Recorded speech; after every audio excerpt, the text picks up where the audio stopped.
Welcome students to the college of computer sciences. I hope कि आप हमारे lectures को खूब इंजॉय कर रहे होंगे और अच्छी खासी समझ भी आ रही होगी आपको। तो आइए आज का अगला टॉपिक शुरू करते हैं, जो कि बनाया गया है टाइप्स ऑफ कंप्यूटर के ऊपर। कंप्यूटर की कितनी टाइप्स हैं और कौन कौन सी टाइप्स के ऊपर कौन कौन सा कंप्यूटर वगैरह काम करता है। चलो आइए पहले शुरू करते हैं। कंप्यूटर की 5 टाइप्स हैं जनाब। फर्स्ट ऑफ ऑल, जो मेन टाइप है, जो सबसे फास्ट है, जो सबसे ज़्यादा काम कर रही है, वो है जी सुपर कंप्यूटर्स।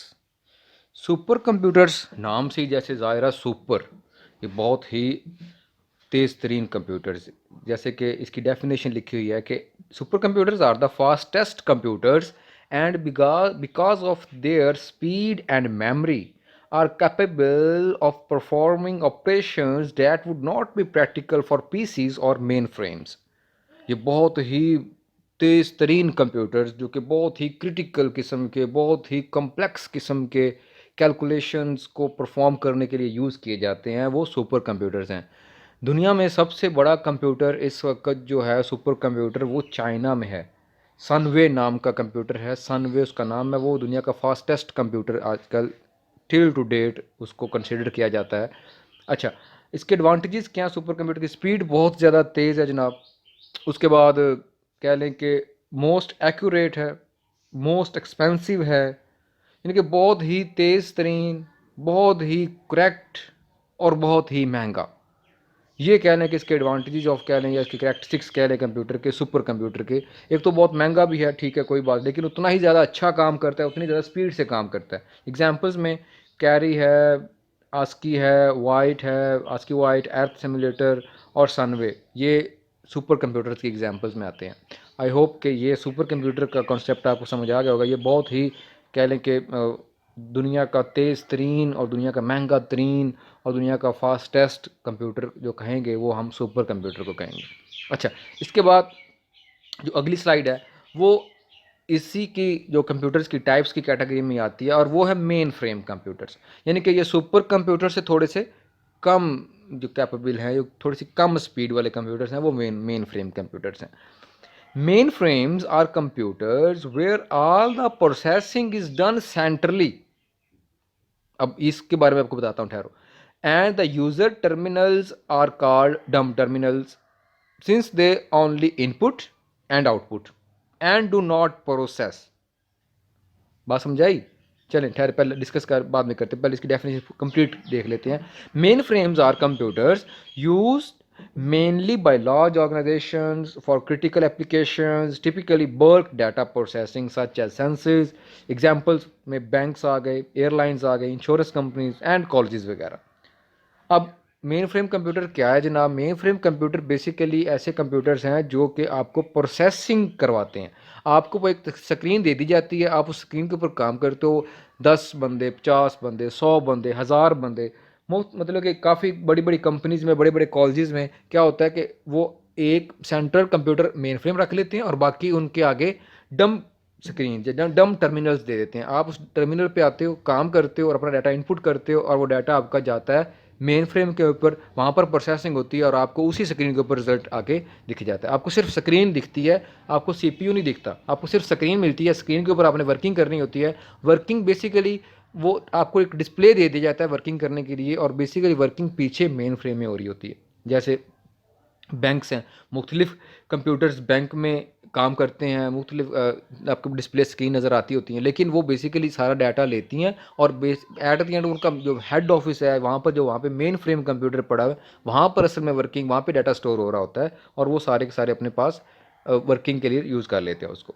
आई होप कि आपको समझ आई होगी। एग्जाम्पल्स में PTC, Pakistan telecommunication, PIA, banks and other organization in Pakistan use mainframe computers. ये बेसिकली ये भी काफ़ी तेज़ है, लेकिन ये सुपर कंप्यूटर से ज़्यादा तेज़ नहीं है, इसलिए इनको दूसरे नंबर पर रखा जाता है। अच्छा जी, देन इसके बाद आते हैं जनाब, जो तीसरी कैटेगरी है वो है जनाब इसकी जो टाइप्स ऑफ कंप्यूटर में mini computers. Mini computers basically ये छोटे कंप्यूटर, नाम से ही ज़ाहिर कि स्मॉल कंप्यूटर्स।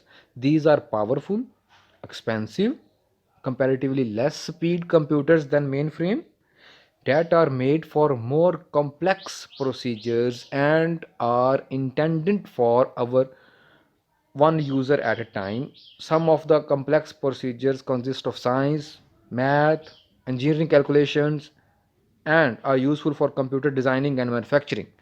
अब ये छोटे कंप्यूटर्स हैं, स्मॉल कंप्यूटर्स, मिनी कंप्यूटर्स, ये थोड़े से महंगे हैं लेकिन स्पीड इनकी कम है, मेन फ्रेम से इनकी स्पीड कम है, लेकिन ये भी इनके इस्तेमाल बहुत अच्छे हैं। ये बड़े बड़े मुश्किल किस्म के कॉम्प्लेक्स किस्म के प्रोग्राम्स के लिए, कैलकुलेशंस के लिए, इंजीनियरिंग के लिए, मैथ के लिए इनको यूज़ किया जाता है और उनको आप बड़े आसानी से एक जगह दूसरी जगह मूव भी कर सकते हैं। ये हमारे साइज़ में बहुत छोटे होते हैं, इसीलिए इनको मिनी कंप्यूटर्स का नाम दिया जाता है। I hope this concept will be understand by you. आप सही समझ आ गई होगी कि मिनी कंप्यूटर्स भी आपने यूज़ अगर किया है तो बहुत अच्छी बात है, लेकिन आपको मार्केट में मिनी कंप्यूटर्स बड़े आराम से मिल जाएंगे। अच्छा जी, नेक्स्ट इसके बाद हम देखते हैं अगली slide.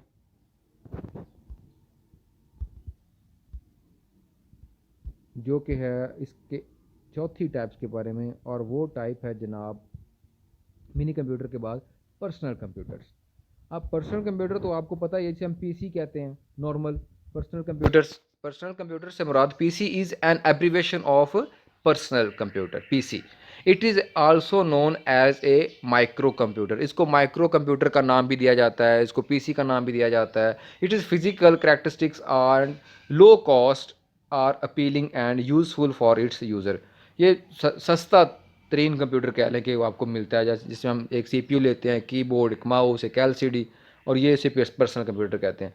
Through out the 1970s and 1980s, home computer were developed for household use, offering some personal productivity, programming, and games, while some were somewhat larger and more expensive system, although still low cost compared with microcomputers and mainframe, were aimed for office and small business use। ये छोटे computer जो है उनसे भी थोड़ा सा बेहतर भी हैं, मेन फ्रेम से थोड़े से, मेन फ्रेम से भी कम है, मिनी कंप्यूटर के हिसाब से भी कम है, लेकिन जब आजकल आहिस्ता आहिस्ता इसके ऊपर तरक्की की जा रही है। अब पहले वो पेंटियम सुने होंगे आपने, पेंटियम 3 कंप्यूटर, पेंटियम 4 आए, फिर वो कोर टू डू आए, फिर डुअल कोर आए, फिर इस तरह से वो एक आई जनरेशन आई, आई 3, आई 7, आई 5, इस तरह के कंप्यूटर्स पे ये इसी प्रोसेसर की स्पीड बढ़ती गई। ये पर्सनल कंप्यूटर में भी आपको ये देखने को मिलता है। ये दो किस्म के होते हैं, टावर केसिंग में और डेस्कटॉप केसिंग में ये होते हैं। ये नॉर्मल छोटे छोटे बिजनेस के लिए, छोटे छोटे कारोबार के लिए, छोटी छोटी ऑर्गेनाइजेशन के लिए इनको यूज़ किया गया, और ये बहुत ज़्यादा फेमस भी हुए। 1970s में और 1980s में इनको डेवलप किया गया घर के कामों के लिए, लेकिन बाद में इसमें बहुत ज़्यादा इसको यूज़ किया जाने लगा और इसको इस बिजनेस में इस्तेमाल करना शुरू कर दिया गया। कॉलेज में कंप्यूटर लैब्स बनाई जाएंगी पढ़ाने के लिए इनके ऊपर। तो ये पर्सनल कंप्यूटर भी आपकी टाइप्स ऑफ कंप्यूटर में आते हैं। आई होप कि आपको इसकी समझ आई होगी। Let's start. अगली जो है आपकी जो टाइप है वो है जी पोर्टेबल कंप्यूटर्स। 5 टाइप जो है वो आपकी 5वीं टाइप वो है पोर्टेबल कंप्यूटर। अब पोर्टेबल से मुराद कि पोर्टेबल का लफ्ज़ है कि जिसको आप आसानी से मूव कर सकते हैं, जैसे कि लैपटॉप है। अ portable computer is a small personal computer designed for mobile use. A portable computer integrated all of the typical components of a desktop computer, including a display, including a keyboard, including a pointing device or touchpad, also known as a trackpad or a pointing stick, and the battery into a single portable unit। यानी कि simple सी बात है कि आपका जितना जो desktop computer है, जिसे हम पर्सनल कंप्यूटर का नाम देते हैं, उसमें जो चीज़ें हैं उसमें हम कीबोर्ड लेते हैं, माउस लेते हैं, एक एलसीडी लेते हैं, एक सिस्टम यूनिट लेते हैं, और एक जारी बात उसको डायरेक्ट पावर के साथ कनेक्ट करते हैं। तो वो सारा कुछ अगर आपको सिंपल एक ही जगह में, एक ही प्लेस में, एक ही यूनिट के अंदर मिल जाए तो उस चीज़ का नाम हम पोर्टेबल कंप्यूटर कहेंगे। उसको हम लैपटॉप कह सकते हैं। लैपटॉप की एग्जांपल इसमें बड़ी फिट बैठती है, क्योंकि लैपटॉप के अंदर बैटरी भी है, कीबोर्ड भी है, माउस भी है, टच पैड भी है, एलसीडी भी है, यहाँ तक कि कैमरा भी है। तो these are the examples of portable computers. I think आपको ये क्लियर हो गया होगा। Thank you so much students, college of computer के लेक्चर्स देखने के लिए, इनको लाइक करने के लिए, इनको सब्सक्राइब करने के लिए। हमें बहुत खुशी होती है कि जब आप कमेंट करते हैं, जब आप कोई रिव्यू देते हैं, जब आप हमारी कोई हमसे गलती होती है तो आप उसको इंडिकेट करते हैं ताकि हमारी सलाह हो सके। और आपका बहुत बहुत शुक्रिया। आप इसको सब्सक्राइब कीजिए, लाइक कीजिए और सेंड कीजिए अपने दोस्तों को। Thank you, thank you, thank you so much.